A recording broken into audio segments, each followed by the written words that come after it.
everybody. Welcome to Why We Love Horror 3.0, episode 60-something. I'm JWMaher, and that's Abby's back. Abby Brooks is back, and Aaron is still here. How you guys doing this week? We're feeling pretty good. We're feeling as fresh as a freshly baked croissant here for our French episode. I don't know if this is our first French episode, but we've done several. We've done several French episodes. We did Humanistic Vampire at least. That's right. And Infested. Yeah, we love French movies, and for some reason, this movie did not get like a theatrical release at all. And it's by like two of the greatest French directors living, Alexandre Bustillo and Julien Maury's The Soul Eater. Le dévoreur ne l'invite jamais à rentrer. Il pourrait envahir ton foyer. On vous a pas prévenu du carnage? Il est venu.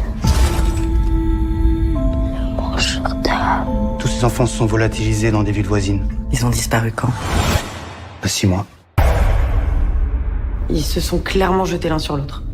Et je suis catégorique sur ce point. Qui a fait du mal aux enfants, Evan? Il est ici.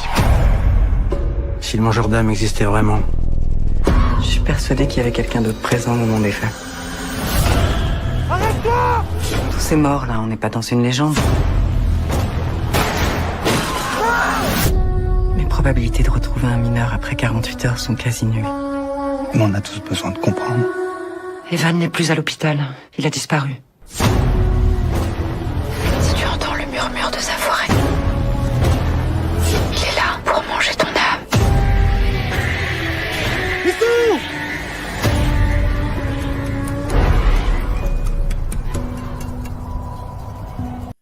La Mangeur d'âmes, The Soul Eater, everybody. I don't know. Should I do this synopsis because it's a French movie, or one of you guys want to take it? It's essentially, I'll take a shot at it. Go for it. It's about a small mountain village where a bunch of kids are getting murdered, and a couple of police detectives have to solve the murder, and there's some nefarious, possibly supernatural elements at work here. See your True Detectives of the world, see your other police procedurals. This is horror adjacent. We'll get that out of the way right off the bat, like we did with Carry On.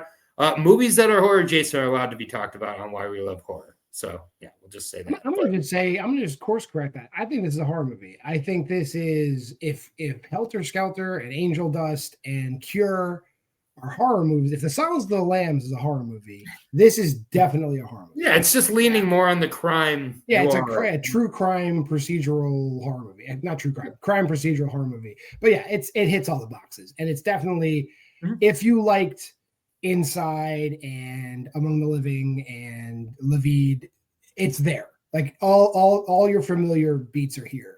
Not in like a derivative way. They're just cooking. They're still cooking. Abby, what'd you think? Yeah, I mean, I didn't know about this movie until like yesterday when you guys were talking about doing it this week. And it's definitely one of the bigger surprises that I've watched this year.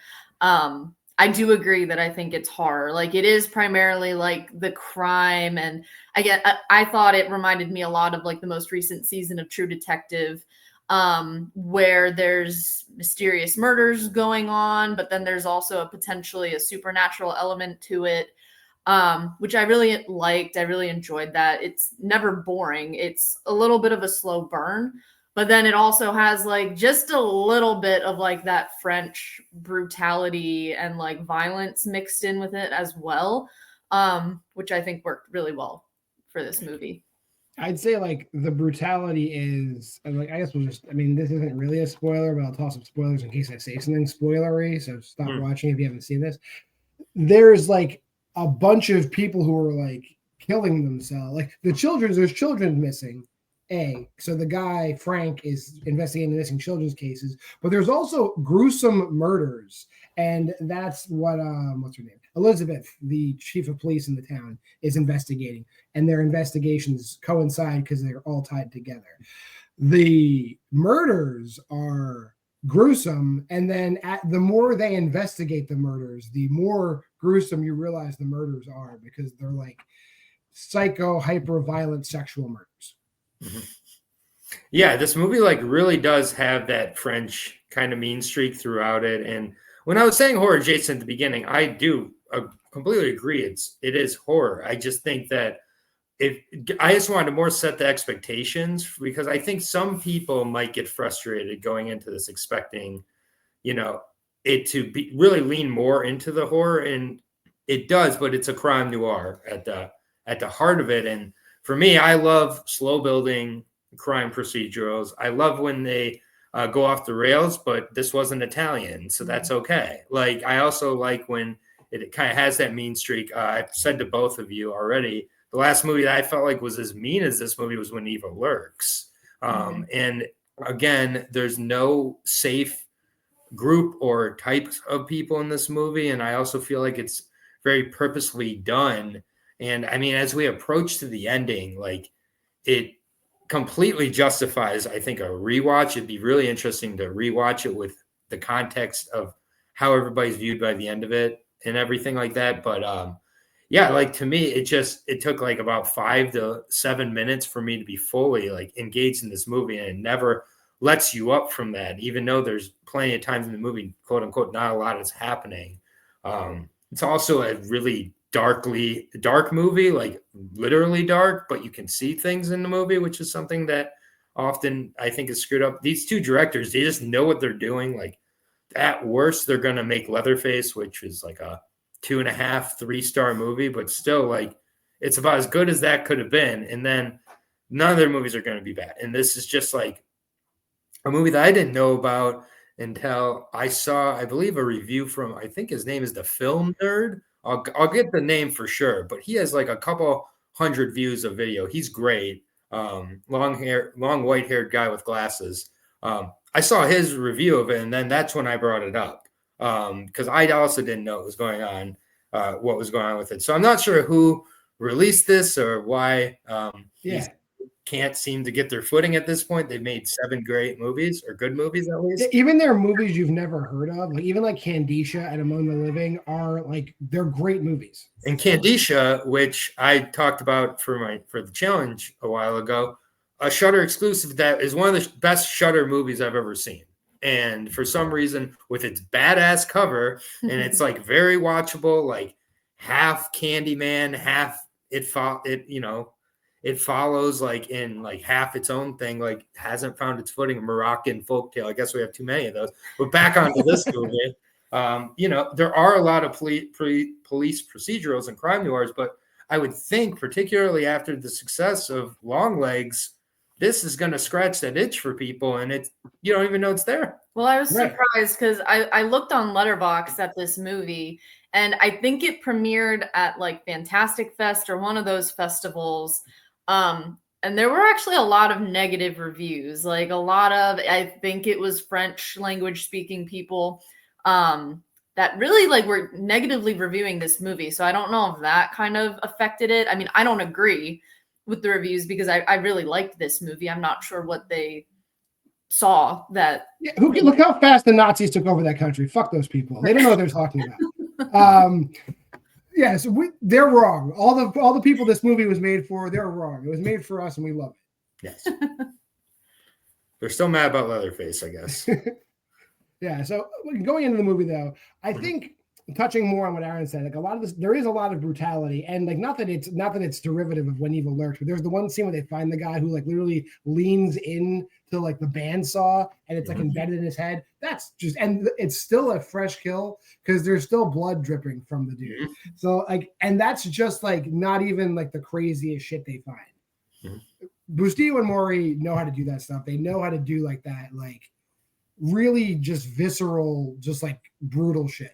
And I love to see it. Yeah, I agree. I think I thought one of the better scenes and the more brutal scenes was when you finally see the whole movie is kind of, they're investigating like a couple that killed themselves, and it's kind of like weird circumstances. And then at the end, they finally showed you what they did to each other. And I thought that was particularly one of the more brutal and like crazy scenes in the movie, honestly. Yeah, the big semi-reveal, not the big reveal, but the semi-reveal is that it's really not supernatural. There's some kind of super cocaine that turns you into like a sex suicide pervert, which is crazy. Cocaine's a hell of a drug, Charlie Murphy. That happens in this movie. This is bath salts, the movie, essentially. Basically, I guess they are bath salts. Yeah, because French bath salts. Le bath salts. Those French bath salts, you make people go ham. They go ham in this movie when they do those bath salts. Yeah, I like that twist too, and I like the fact that, like, you know, and the ultimate spoiler is like that. You know, people know that there's the Soul Eater mythos. Like, the Soul Eater is this creature that, you know, will basically come and not possess you, but like stalk you and eat your soul and take you. But the woman who is the psychiatrist at the institution is actually utilizing the hyperbath salts and the mythos of the Soul Eater to just be a psychotic lady. And that's the reveal of it. There's no supernatural stuff. She's just fucking sick. She's a sick fuck. And like, that's where we go. Mm-hmm. I loved it. I thought it was a great like direction to take the movie. You know, it's always a risk with any, like, I love found footage, I love slow burns, but part of the risk with any of those is that build up, and eventually where is it leading to? You're not asking yourself the whole time, but you're so aware. And with this movie, that decision I think was the correct one. Like, I want to rewatch this movie kind of now to kind of review it, but yeah, I don't know. What do you think, Ed? I mean, I like the ending a lot. I like a good twist, and I did like the twists in this movie. It towards the end, though, it did. And this is like my only negative about the movie, is it felt a little like overkill. Like they were doing a lot in the end. There's the twist with the bath salts, which there's also, like, if you listen, there's like, they allude to it a little bit, because there's a lot that you hear. Like, there's the radio that's talking about like planes that go down, and then like the mystery guy on the motorcycle reveals that the planes that went down had the drugs in them or something like that. Yeah. And then there's the reveal with the psychiatrist. And then there's also the reveal that the male detective is not who he says he is. So there's just a lot that happens in the end.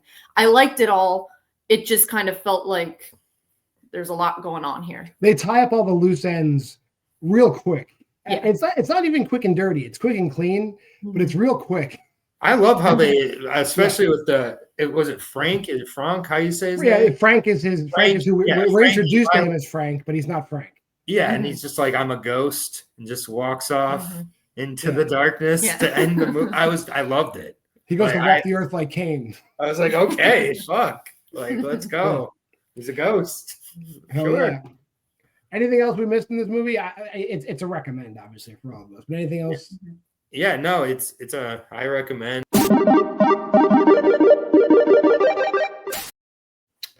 This time I think we'll start with Aaron. What's your rating of this movie? Yeah, I had a feeling I was gonna like this movie after listening to a particular review by TheFilmGeek on YouTube. So check him out. Link will be in the description as well. Very good, small review, bigger review channel than us, but still, put it on the map for me. And I love a good crime noir. I like it when they're French as well now. I'm not sure how many other French crime noirs I've seen, but here we go. 4.5 tapes out of 5 for me.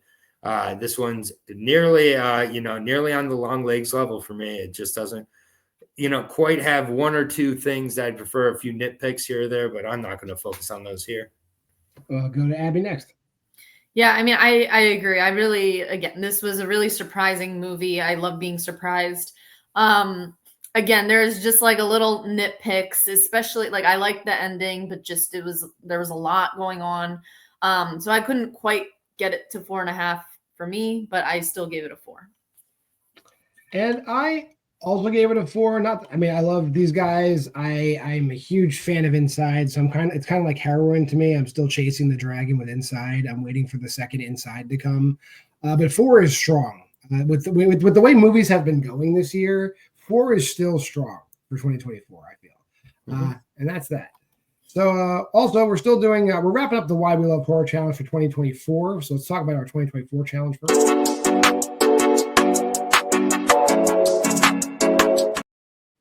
At this point, if you're following along, that's the website you can go to follow this part. This is the next to last week, week 51. Watch a horror movie that's set on a holiday that isn't Halloween or Christmas.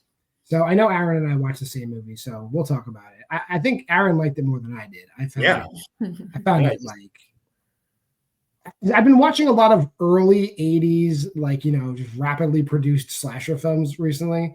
And like a lot of them are like bad. This is probably one of the better bad ones, but it's still bad to me. New Year's Evil. I think it was just a misfire. I think all the concepts that are kind of like that they wrote down as their bullet points were good, and the execution was really just weird to me. But Aaron, you talk it up because I know you liked it.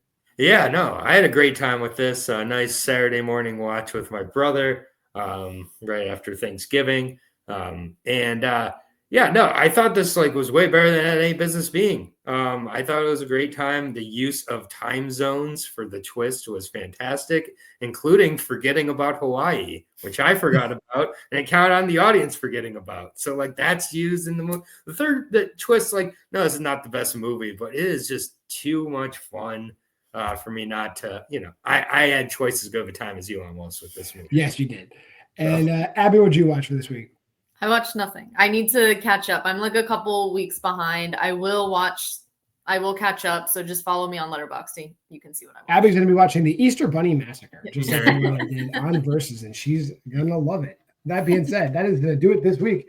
Made this far in the video, like, comment, subscribe, and share. And while we're at it, that's the website for next year's Why We Love Horror Challenge. Go there, look it up, make your list, clone the list, share the list with us. Let us know what you're planning on watching. We definitely want to interact with you more in 2025.